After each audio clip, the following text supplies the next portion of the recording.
আমার মনে হয় এরকম ঘটনা পৃথিবীর কোথাও ঘটেনি, এরকম নজির আসলে বিশ্বে নেই। মাত্র 6টা ম্যাচে একটা দেশের ফুটবল পুরোপুরি বদলে গেছে, পুরোপুরি পাল্টে গেছে। কারণ এই 6টা ম্যাচে মাঠে নেমেছিলেন হামজা চৌধুরী। হামজা এবং সমিত সোম তারা যেন বাংলাদেশের ফুটবলের নবজাগরণ ঘটিয়েছেন এবং তারা বাংলাদেশের ফুটবলকে পুরোপুরি নতুন রূপে বিশ্ব ফুটবলে উপস্থাপন করছেন এবং তারা আসলে বাংলাদেশের ফুটবলের রূপকথা লিখে চলেছেন। প্রত্যাশা তো ছিল একেবারে আকাশ সম যে বাংলাদেশ এশিয়ান কাপে কোয়ালিফাই করবে অনেক দিন বাদে, এবং সেটা হয়নি। সেটা না হলেও পাল্টে গেছে বাংলাদেশের ফুটবল, সেটা তো আসলে বাস্তবতা। কারণ এই 6 ম্যাচ আগেও দর্শকরা বিশ্বাস করতে পারতো না যে ফিফা র্যাঙ্কিংয়ে 20 ধাপ, 30 ধাপ কিংবা 50 ধাপ এগিয়ে থাকা কোনো দলের বিপক্ষে বাংলাদেশ ফাইট করতে পারবে, প্রতিদ্বন্দ্বিতা গড়বে কিংবা ম্যাচ জিতবে। কিন্তু এখন সেই বিশ্বাসটা বাংলাদেশের ফুটবল ফ্যানদের ভেতরে আছে এবং সেটা প্রমাণও আমরা দেখতে পাচ্ছি। র্যাঙ্কিংয়ে এগিয়ে থাকা হংকং এর বিপক্ষে হংকংয়ের মাটিতে বাংলাদেশ ড্র করছে, কিংবা র্যাঙ্কিংয়ে এগিয়ে থাকা ইন্ডিয়ার বিপক্ষে ইন্ডিয়ার মাটিতে ড্র করছে এবং নিজেদের মাটিতে ইন্ডিয়াকে বাংলাদেশ হারাচ্ছে।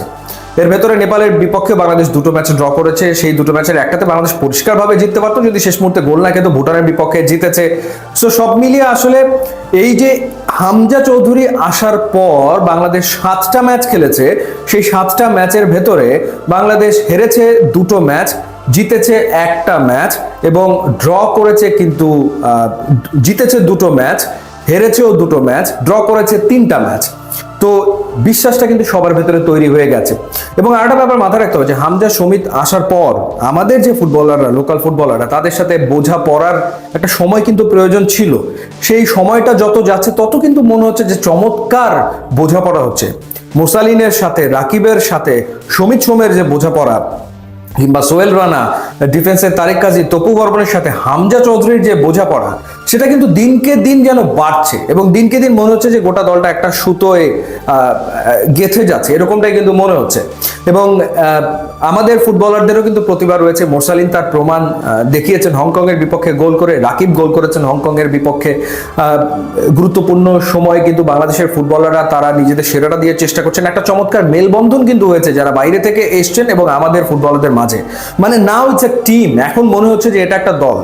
হতাশার জায়গা দুটো, একটা হচ্ছে কোচ হাভিয়ার কাবরেরাকে নিয়ে বিস্তর সমালোচনা আছে, তার ট্যাকটিক্যাল অনেক ব্লান্ডার এই 6 ম্যাচের ভেতরে আমরা দেখে ফেলেছি। তিনি হয়তো বুঝে উঠতে পারেননি হামজা সমিতকে কিভাবে করে ব্যবহার করতে হবে, সেটা হয়তো তার বোধগম্য হয়নি। এবং তিনি আসলে এই মানের ফুটবলারদেরকে মানে পরিচালনা করার সক্ষমতা রাখেন কিনা, সেই যোগ্যতা তার রয়েছে কিনা, সেই প্রশ্ন উঠেই যায়।